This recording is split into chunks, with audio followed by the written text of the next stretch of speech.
So exactly just how far did Marty have to ride his skateboard to get over to Twin Pines Mall? Doc is a jerk. Oh my goodness, it's his street! Should I do it? Getting up the courage to do it. That's it, 9303. I'm gonna do it. I'm gonna do it. Okay, here goes. These people are gonna be so annoyed with me. Okay, back up, back up, back up, back up, back up. Roads, where we're going, we definitely need roads. Da, da, da, da, da, da.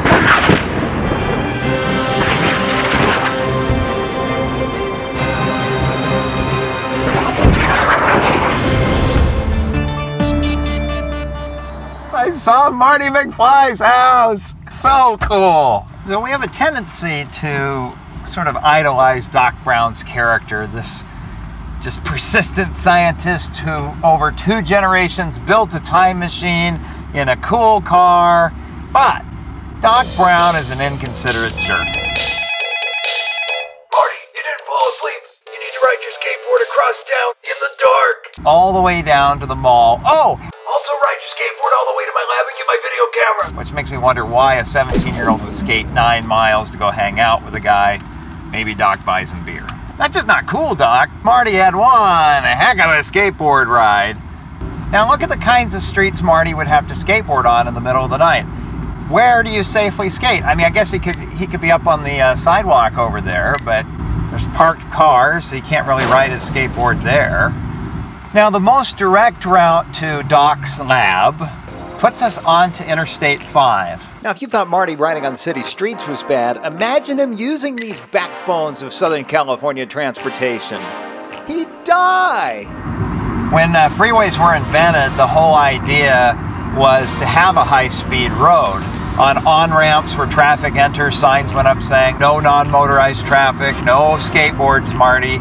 In the late 20th century, traffic engineers considered walking a form of alternative transportation. And that's kind of a mistake because God gave us legs, not wheels.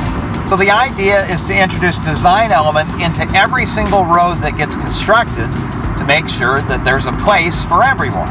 This is called a complete street, a requirement that roads be safe, convenient, and comfortable, not just for drivers, but for those walking, riding bicycles, taking public transportation, making deliveries in semi-trucks, and of course, riding skateboards. On some roads that could be as simple as a sidewalk off to the side. On other roads it could mean bicycle lanes, or maybe bicycle lanes separated from traffic by planter boxes or parked cars. Those are called buffered bike lanes. Where's Marty supposed to skateboard in all of this? There's no pedestrian space. I mean, by nature, I guess there really can't be because it's lanes, everybody turning different directions, but still, it can be really difficult for a city just to find space to put pedestrians and bicyclists and skateboarders, even if they want to. Even if they're completely rebuilding the street, like they are here at this crossing under the I-5. If this roadway, each vehicle lane is carrying 20,000 cars a day, and then when they go out, they count the number of bicyclists, there's only 5 a day. Repurposing car space for pedestrians and cyclists is called the road diet. The city of Los Angeles recently tried it and murdered me.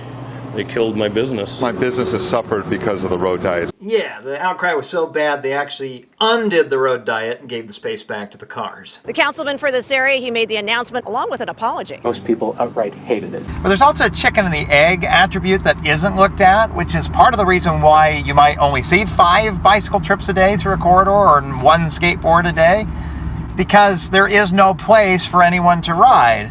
And so that 1 skateboard trip you measure is Marty, who's crazy. Everybody else who's sane leaves their skateboard and bicycle at home and takes their car because they don't want to die.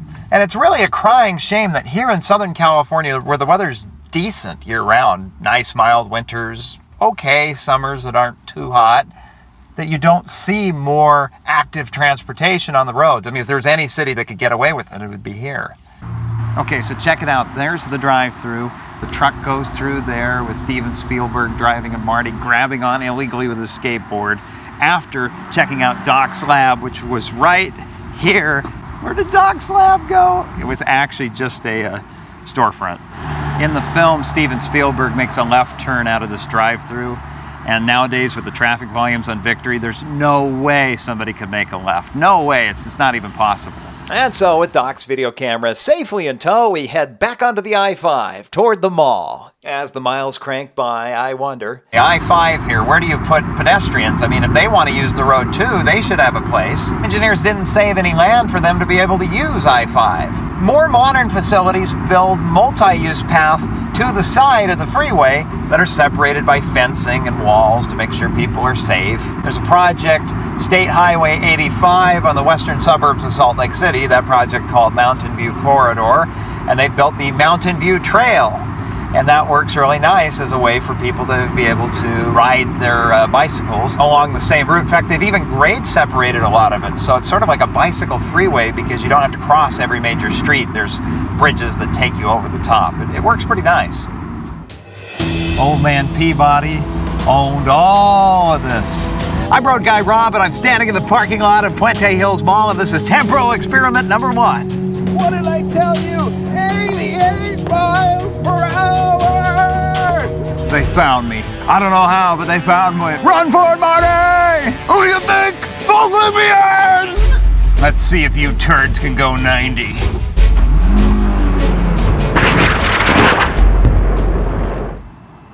Okay, thanks for putting up with that. You know, it's kind of funny this whole journey ends up at a mall, because a mall is the complete antithesis of a complete street. It's built in an era with the philosophy that, well, you will arrive by a car. It's not a matter of you may, you definitely will arrive by car. And so we'll provide this big sea of parking, all the parking you'd ever want, and put it right by the freeway so it's easy to access. And then inside, you can have your pedestrian activity in a nice, air-conditioned, climate-controlled environment. And it's not to say that that was an inherently bad idea, but the problem was it took what existed in the natural world, the old Main Street idea that had existed for eons, for centuries, and kind of McDonald's-fied it, Disney-fied it, put it inside a privately owned box that you can, when they're open, go in there and spend money to re-experience the old Main Street idea. And so one of the ideas of a complete street is, in appropriate places, it could create a publicly owned mall of sorts that's open 24/7. The stores might close, but you could still walk on the streets in the middle of the night and not have a security guard say, "Hey, what are you doing inside my mall?" Complete streets isn't something new. It's trying to take modern engineering principles to reclaim something we had in the past that was taken away from us. It's not that malls are evil. There's a lot of urbanists who go around saying how evil the freeway and the mall is. I love freeways. I kind of like malls. But I'm excited to see a 21st century where we have freeways, malls, and main streets, and complete streets. Reclaiming what we used to have while still keeping the best of what we used to have. Kind of a win-win. As always, don't forget to hit subscribe, and thank you very much for watching. It's like we're in hell or something. No, it's the San Fernando Valley, but I can't imagine hell being much worse.